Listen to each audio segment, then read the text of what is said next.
नमस्कार मित्रांनो, आज आपले गुरं घरीच राहणार आहेत. गावरान गुरं चरायला जाण्यामुळं राणी सारखा आवाज देते. पण आज शेतातलं काम ना, तर त्याच्यामुळं गुरं घरीच आहेत. आणि आता बैलांना मी घेऊन चाललोय कामावर. त्यांनी कुट्टी जर काय खाल्ली नाही, कामावून आल्यावर खातील कुट्टी. आजवर कोण आज भुकलं. राणी थांबना, चरायला जायचा टाईम झाला त्याच्यामुळं राणी सारखी ओरडते. त्याच्यापुढे घावणीत खायला तरी पण खात नाही. आपला नेपेर जरा जास्तच वाढलं ना, तर त्याच्यामुळं गुरं खायला कंटाळा करतात. नेपेरची कुट्टी बैलांनी तर उगं थोडीशी कुट्टी खाल्ली, पण आज दिवसभर काम केलं ना, मग संध्याकाळी खातील कुट्टी खातील नाही तर मग मी त्यांना चरायला घेऊन जाईन. आपलं डुबायचं झाल्यावर आज आपल्याला सोयाबीन डुबायला जायचं आहे.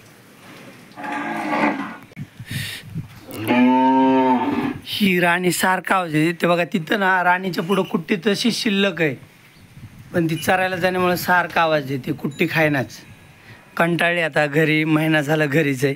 रोज नेपेरची कुट्टी खाऊन कंटाळली, त्याच्यामुळं सारखा आवाज चरण्यासाठी आवाज देते. हां, बैलांनी बी चरायला जाण्यामुळंच कुट्टी खाल्ली नाही. आता आपलं सोयाबीनचं सगळ्यात शेवटचं शेत आहे ना, तर तिथं डुबायला आलोत. पप्पा, आई आणि मी तिघंजण डुबतो. 3 डुबे धरलेत आपण. ही आपली सोयाबीन आहे, अशी उगून आली. म्हणजे चांगली बरी आहे. पेरल्यापासून तिला पाऊसच नाही, म्हणजे उगं थोडा पाऊस आहे. भरपूर पाऊस पाहिजे तिला, पण थोडा पाऊस पडतो. इकडं डुबायची राहिली आणि इकडची डुबायची झाली. जे काळं शेत दिसते ना, तर ते डुबून झालं आहे. आणि जे इकडं पांढरं शेत आहे ना, हे डुबायचं राहिले. व थोडंसं डुबायचं राहिले. आता काय बैलापासून बांधापर्यंत, आणि इकडून पलीकडचं डुबलं आहे सगळं. आता हे शेवटचं शेत डुबायचं चालू आहे. ह्याच्यानंतर आपलं चुकीवालं शेत आहे ना, तर तिथं डुबायचं आहे. सर्ज चिमणे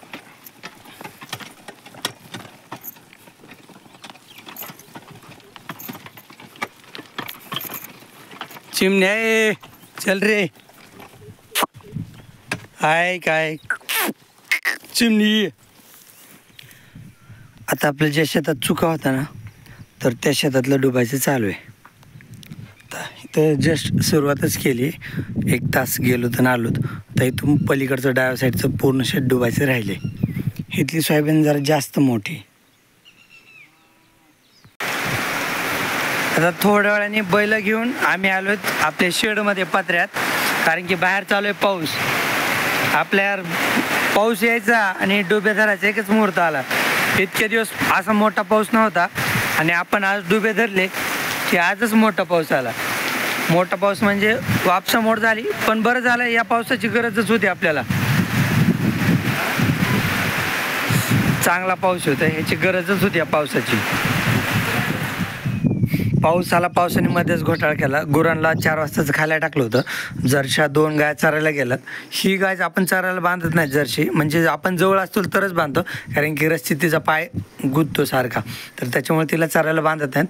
बाकी आपली गंगा आणि वृंदा दोघी गेल्यात गावरामध्ये चरायला. बाकीचे इथंच आहेत. ह्यांचं खाऊन झाले सगळ्यांचं. बैलांना आता मी नवीन खायला टाकले, तर त्याच्यामुळे खात्यात. हरण्याचं खाऊन झाले. आता मी गुरांना पाणी पाजून घेतो. ह्या बाकीचे हे गावरान गुरं आहेत ना, तर ह्यांना पाणी पाजायचे. हरण्याला पाणी पाजायचे. आपलं वरचं पांढरं पिल्लू आहे त्याला पाणी पाजायचे. मी आता हरण्याला लगेच घेऊन जातो पाण्यावर. त्याला वाटेल आता चरायलाच घेऊन जायचं काय की पाण्यावर सोडलं तर. चल रे. अरे आपलं डुबायचं राहिलं बरं का, पण बरं झालं पाऊस आला. जेवढी गरज होती तेवढा पाऊस आला आहे आज. म्हणजे पेंडवाला तर पाऊस पडला आहे. आता पिकांना बस होतं एवढं पाणी. म्हणजे एक पुढचे 5-6 दिवस तसा पाऊस तर यायलाच पाहिजे कंटिन्यू. अरे पिते राव पाणी. मी म्हणलं आज खुराक खाल्ला नाही आणि पाणी पित नाही काय की. रात्री पण खुराक खाल्ला नाही, सकाळी पण खुराक खाल्ला नाही. अरे पी नाही पाणी. हे असं पावसाचं वातावरण असलं ना, गावरान गुरे पाणीच पित नाहीत. चल. आणि त्याला दिवसभर ते गोठ्यातच होतं. त्याच्या जागेवर मला काम होतं, त्याच्यामुळे त्याला कुठं बांधलंच नाही.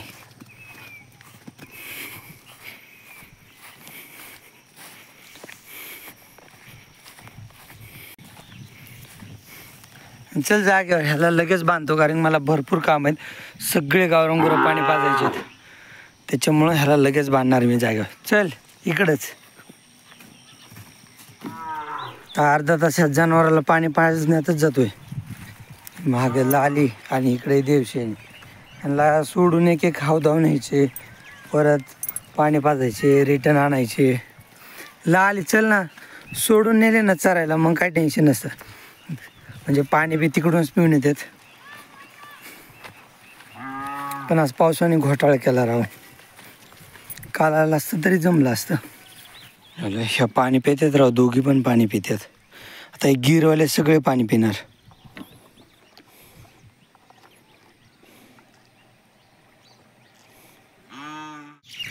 मग ते असलं परेशान करतो ना जनावराला, कुठलं जनावर असो लय परेशान करतो. म्हणजे त्यांच्या शिफ्टीला चावते, पुढून चलून देत नाही त्यांना.